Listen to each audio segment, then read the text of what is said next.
दोस्तों अपनी basic English अच्छी करने के लिए इन चीजों को याद करो। ये वो चीजें हैं जो लाइफ टाइम आपको परेशान करती हैं, बट आज के बाद नहीं करेंगे, क्योंकि ये पूरा कॉन्सेप्ट मैं आपको समझाने वाला हूं। मेरी भाषा, आपकी भाषा, हम सबकी भाषा, देसी हिंदी भाषा के अंदर। मेरा नाम है सरताज, मैं हूं आपका इंग्लिश ट्रेनर, आपका इंग्लिश कोच, और आप देख रहे हैं सरताज क्लासेस। शुरुआत करते हैं।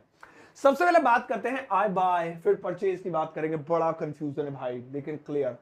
आई पर बाय, आई बाय का हिंदी में मतलब होता है मैं खरीदता हूं, मैं खरीदता हूं। ठीक है ना, आई बाय मैं खरीदता हूं। अच्छा ठीक है, कोई भी चीज खरीदना। जैसे एग्जाम्पल के तौर पे मैं सेब खरीदता हूं, मैं शर्ट, लो ये सेब बोले तो शर्ट लिख दिया। मैं शर्ट खरीदता, क्यों हो गया लाल, क्यों हो गया, हूं। तो कैसे बोलेंगे? आई बाय शर्ट्स। एक से ज्यादा है तो शर्ट्स, एक है तो आई बाय अ शर्ट। चलो भाई यहां से तो निकल गए, आगे बढ़ते हैं। अब आई परचेज का हिंदी में क्या मतलब होगा? इसका भी मतलब है मैं खरीदता हूं, मैं खरीदता हूं। लेकिन फर्क क्या है दोनों में, आई परचेज और आई बाय में? तो बहुत सिंपल सा फर्क है। हालांकि अलग अलग आर्टिकल्स के अनुसार मैं आपको जरूर बताऊंगा, तो वो जरा गौर से सुन लीजिएगा, क्योंकि इन दो में टाइम लगेगा, बाकी हम निकाल लेंगे। देखिए जब भी छोटी मोटी चीज हम खरीदते हैं, लाइक भैया सेब खरीद लिए, केले खरीद लिए, है ना, और इसके अलावा भैया वो क्या थी, वो शर्ट थी, शर्ट खरीद ली, कि बनानी भी नहीं आ रही, क्यों बना रहा हूं ये, और एक पेन खरीद लिया। तो ये सब चीजें नॉर्मल नॉर्मल सी जो डेली लाइफ में यूज होती हैं, उन्हें खरीदने के लिए आप बाय का प्रयोग करेंगे। लेकिन यहां पर देखो भैया क्या है, ये है कार, लग रही है कहीं से कहीं तक कार। कार खरीद ली, लोंडे ने घर खरीद लिया, भाई साहब ले, ओ घर देख कितना आलीशान खरीदा बंदे ने।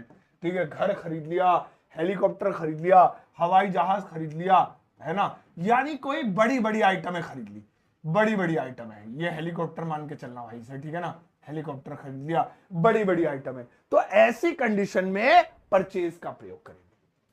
एक आर्टिकल यह भी कहता है कि कोई ऐसी चीज जिसका यूज आप शॉर्ट टर्म के लिए करें, जिसका यूज आप छोटे वक्त के लिए करें, तो आई बाई, और जिसका यूज आप लॉन्ग टर्म करें, आई परचेज। तो बात वही होती है कि जो सस्ती चीज होंगी तो शॉर्ट टर्म ही तो यूज होगा, केला सेब वगैरह ये सब, ये तो लाए, खा लिया, पका लिया, बना लिया, खत्म।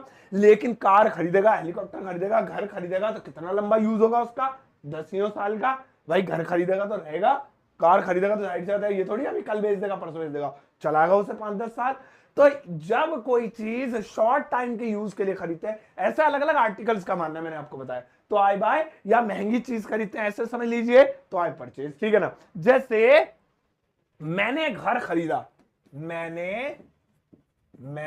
एक घर खरीदा, तो कैसे? I purchased a house, I purchased a house, ये लीजिए, ठीक है, I purchased a house। और एक आर्टिकल ये भी कहता है कोई चीज आप बेचने के लिए खरीदते हैं तो उसमें परचेज लगाते हैं। लेकिन कुल मिला के इंग्लिश का सर पैर नहीं होता, आपका जहां दिल में आए वो लगाओ, टेंशन फ्री हो गए, भाई इंग्लिश बोलो, ठीक है ना, और इस कॉन्सेप्ट को याद कर लो।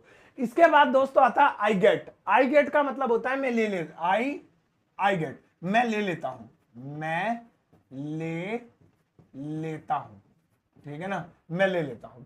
देखिए हम इंडियंस क्या करते हैं, कोई चीज खरीदने को ले लेना भी कहते हैं। यार अगले साल कार ले रहा है तेरा भाई, भाई साहब घर ले लिया उन्होंने तो, ओए ओए भाई ये नया सोफा कब लिया?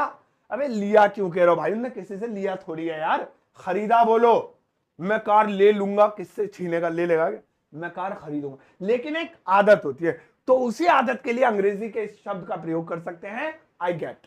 जैसे मैं कार लूंगा, मैं एक कार ले लूंगा, ले लूंगा, आजा जल्दी से, लूंगी लूंगा, लूंगा, ठीक है ना, ओ फॉर्म फो, चलो अब सही है, मैं कार ले लूंगा, I'll get a car, I will get a car, ये लो जी, I'll get a car। ऐसे ही मैं यार वो मैंने घर ले लिया, I got a house। तो ले लेना मतलब दोनों के लिए यूज हो सकता है, ये इसके दोनों के लिए एक वर्ड यूज किया जा सकता है दोस्तों। इसके बाद आता है आई कैच। आई कैच का मतलब होता है मैं पकड़ता हूं, मैं पकड़ता हूं, ठीक है, मैं पकड़ता हूं। मान लीजिए गेंद है, ये गेंद है भाई, इसे गेंद मान लेना प्लीज, है ना सभी लोग, प्लीज गेंद मान लेना, ये गेंद है जैसा। अब ये क्या आ रही है, ये गति में आ रही है भाई साहब, ये देखो, ये इसके साइड में बना दिया मैंने एरो, ये हो रही है गति में, ऐसे ऐसे ऐसे देख लो, ये देखो ये गति में जा रही है, भागती हुई जा रही है स्पीड में। सो यहां पे जब कोई चीज मोशन में होगी, anything which is in motion, तो उसके लिए हम लोग गति के लिए क्या, उसे पकड़ने के लिए कैच लगाएंगे। बॉल आ रही है स्पीड में, रोक लिया, कैच, पकड़ लेना।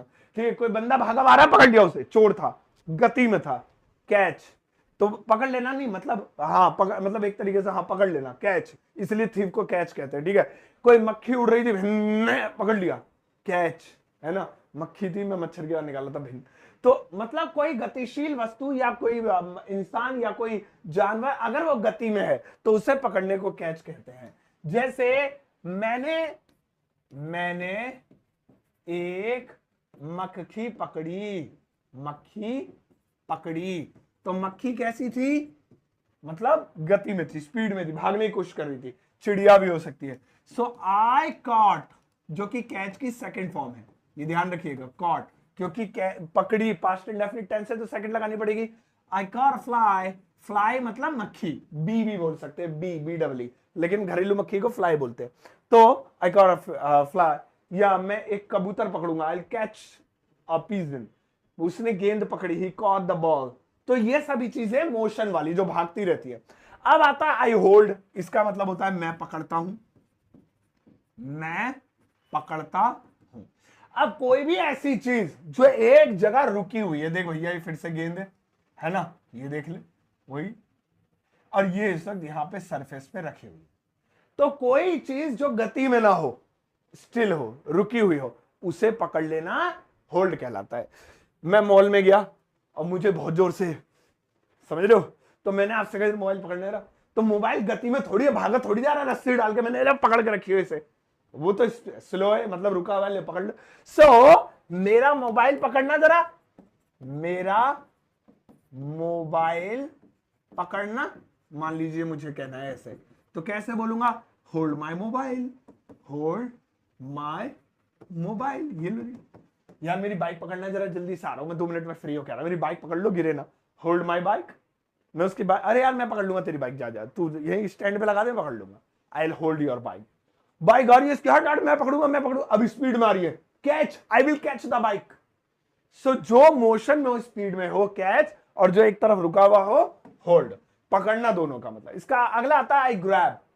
आई ग्रैब का मतलब होता है मैं झपटूंगा, मैं झपटूंगा। है वर्ड भी ऐसे ऐसे आते हैं, लिखते नहीं है कभी लाइफ में, हिंदी में लिखने में दिक्कत होती है, मैं झपटूंगा।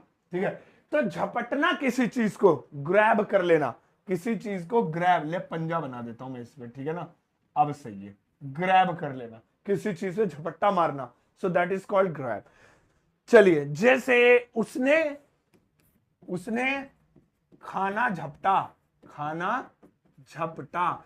अब देखिए खाना बट रहा था, सबसे पहले भाग के आगे भीड़ में हाथ डाल के झपट लिया, सो ही ग्रैब्ड द फूड, ये लीजिए हो गया, ग्रैब्ड द फूड, यानी कि उसने खाना पे झपट्टा मारा। अगला आता है दोस्तों आई राइट। आई राइट का मतलब होता है मैं लिखता हूं, मैं लिखता हूं।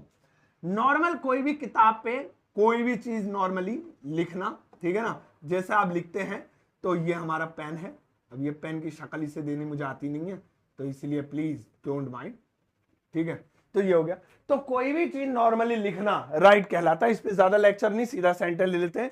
जैसे मैंने पत्र लिखा, मैंने पत्र लिखा, तो कैसे कहेंगे, आई रॉट लिखा, आई रॉट, राइट नहीं, I wrote a letter, I wrote a letter, letter हो गया राइट की सेकंड फॉर्म। अच्छा, अब ये क्या है, नोट डाउन, इसका मतलब भी हो गया मैं लिखता हूं, मैं लिखता हूं, यानी मैं लिखता हूं। तो इसे क्या कहेंगे, ये होगा स्पोकन वर्ड्स, स्पोकन वर्ड्स, यानी बोले गए शब्द। चलो जल्दी से मेरा एड्रेस लिखो भाई, एड्रेस अब मैं बोल रहा हूं, लिखो जल्दी से, मकान नंबर 15, गली नंबर 15, कूड़े के खत्ते के पीछे, नाले के सामने, नाली के पीछे, पहाड़ के ऊपर, पेड़ के नीचे, मेरा एड्रेस है, जल्दी पहुंच जाना। तो यहां पे क्या हुआ, मैंने बोला, what I said, and you have to note down, आपको नोट डाउन करना है। सो ठीक है, सो जैसे मैंने मैंने मैंने मैंने मैंने मैंने मैंने उनका नाम लिख लिया, नाम लिख लिया। तो यानी उन्होंने बोला था, बताया नहीं था। एक तो होता बता दिया तो लिख लिया, है ना। हाँ मतलब उन्होंने लिखने के लिए नहीं बोला था, मतलब उन्होंने बस ऐसे मुंह से बोल दिया था मेरा नाम राहुल है तो मैंने लिख लिया, लेकिन उन्होंने बोला ही था लिखने के लिए, तो नोट डाउन होगा। So I noted down, I noted down his name, his name. ले यार सिंपल है, कितना तो इजी है। अच्छा चलो दोस्तों आगे जाते हैं, अगला I take down, I take down. इसका मतलब भी होता है मैं लिखता हूं, मैं लिखता हूं, लेकिन ये क्या होता है, आई टेक डाउन, ये होता है ऑर्डर, ऑर्डर या फिर जॉब, जॉब के लिए। जैसे आपका काम है मैं स्टोरी बोलता रहूंगा और आपको वो चीज लिखनी है, मेरी पूरी स्टोरी, यानी लंबी गाथा। ये बिल्कुल ऐसा ही है नोट डाउन की तरह, ये समझ लो। इसमें भी बंदा बोलेगा, है ना, बस वो ऑर्डर देके बोलना हाँ जी अब ये लिखना है, तो यहां भी बोलेगा, लेकिन वो एक लॉन्ग चीज हो गई, यानी वर्क टाइप हो गया, जॉब की तरह। देखो जो जो मैं बोलूं आपको लिखना है ताकि मैं पीडीएफ बना के आपको दे सकूं। So you have to take down everything, ठीक है। तो टेक डाउन मतलब शुरू से एंड तक पूरी चीज लिखना, और नोट डाउन कोई छोटी सी चीज नोट कर लेना। देखिए नोट डाउन ऐसे कहते हैं ना, नाम नोट डाउन कर लिया, एड्रेस। हालांकि ये बहुत डीपली मैंने बता दिया, इतना आपको ध्यान रखने की जरूरत नहीं है। आप चाहें तो एक दूसरे की जगह दोनों का प्रयोग कर सकते हैं। आपके लिए छोटा तो होमवर्क है दोस्तों, मुझे देखना है कि आप कर पाते हैं या नहीं। फिलहाल आप इसका स्क्रीनशॉट ले सकते हैं, और मैं यहां पर आपको बता देता हूं एक बार फिर से, बड़े काम के शब्द। आई बाय मतलब मैं खरीदता हूं, लेकिन कोई सस्ती चीज या ऐसी चीज जिसका यूज शॉर्ट टर्म के लिए हो। आई परचेज भी होता है मैं खरीदता हूं, लेकिन कोई ऐसी चीज जो या तो महंगी हो या जिसका यूज लॉन्ग टर्म के लिए हो। आई गेट का मतलब होता है मैं ले लेता हूं, यानी खरीदने का ही एक सेंस है ये। मैं कार ले लूंगा, मैं मोबाइल ले लेता हूं, मैंने घर ले लिया है, दोनों बाय और परचेज के लिए यूज कर सकते हैं। आई कैच मैं पकड़ता हूं, लेकिन गतिशील चीज, कोई चीज जो स्पीड में हो, मोशन में हो। आई होल्ड मतलब मैं पकड़ता हूं, लेकिन जो चीज मोशन या गति में ना हो, रुकी हुई हो। आई ग्रैब मैं झपटूंगा या मैं झपटता हूं किसी चीज को। आई राइट मैं लिखता हूं, नॉर्मली कोई चीज लिखना। आई नोट डाउन कोई शॉर्ट चीज, उसे कॉपी में सुनकर उतार लेना, note down. I take down कोई लंबी चीज जिसे सुनकर ऑर्डर पर या वर्क के तौर पर, काम के तौर पर उसे लिख लेना, आई टेक डाउन। अब आपके लिए छोटा सा नन्ना मुन्ना सा होमवर्क है दोस्तों। इस वक्त आपकी स्क्रीन पर ज्यादा नहीं, बस एक सेंटेंस नजर आ रहा होगा। इस एक सेंटेंस की इंग्लिश ट्रांसलेशन आपको चेप देनी है वीडियो के कमेंट सेक्शन में, मैं आपके जवाब का इंतजार करूंगा। सारे बच्चों ने करना है ये, और प्लीज करिएगा जरूर, और इसका आंसर जरूर दीजिएगा। इसके साथ आपका कोई सवाल है तो वो भी चेप दीजिएगा।